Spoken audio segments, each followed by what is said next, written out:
Hi, welcome to our channel. Now we are discussing about the hydrogen and the topic is dihydrogen. It is the most abundant isotope of hydrogen present in the universe. Let us start with the preparation of hydrogen.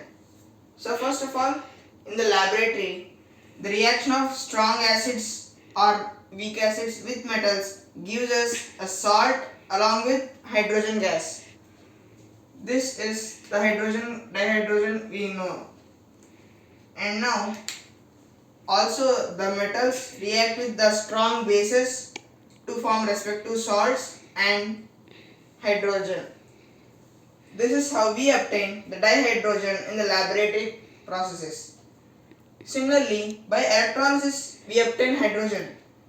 First, if we apply electrolysis process to water, the water decomposes to 2 moles of dihydrogen and 1 mole of oxygen. Similarly, barium hydroxide is such a compound which decomposes to barium oxide and hydrogen when electricity is passed through it. Next, we name it as chloralkali process, as an alkali, sodium hydroxide and chlorine is obtained. So for this, we need to dissolve sodium chloride in water and pass electricity through it. Then sodium hydroxide is passed out and the hydrogen is deposited at cathode and chlorine at anode. This is what chloralkali process is meant. Similarly, when an organic compound reacts with water, it gives water gas, which is a mixture of carbon monoxide and hydrogen gas. It is also known as synthesis gas or syngas because we obtain many chemicals through it, such as if I take CO plus 2H2 gives us CH3OH, which is known as methanol. But similarly, we obtain many chemicals by changing the number of moles of carbon monoxide and dihydrogen. Now coming to physical properties of dihydrogen, it is colorless, tasteless and odorless. And it is a combustible gas, which means it requires some additional energy to burn in the presence of air. Now coming to chemical properties.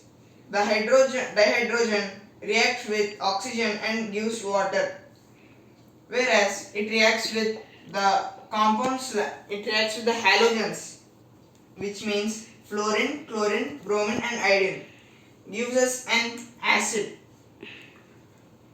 Most probably these acids could be stronger as these are high electronegative elements.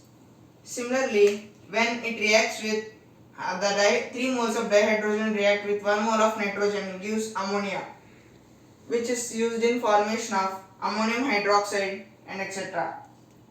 When a metal reacts with dihydrogen, it gives us a metal hydride. It is useful to make things. Now coming to reaction of dihydrogen with ions.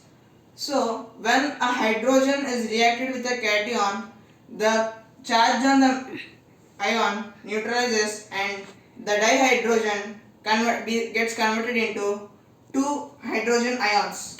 Similarly, when a dihydrogen reacts with metal oxide, it gives X moles of metal and Y moles of water. This is because in some cases we observe that the reaction of metal oxide and hydrogen gives us metal hydroxide. But here, as the number of moles of oxygen and dihydrogen are same, we obtain water. Thank you for watching this video.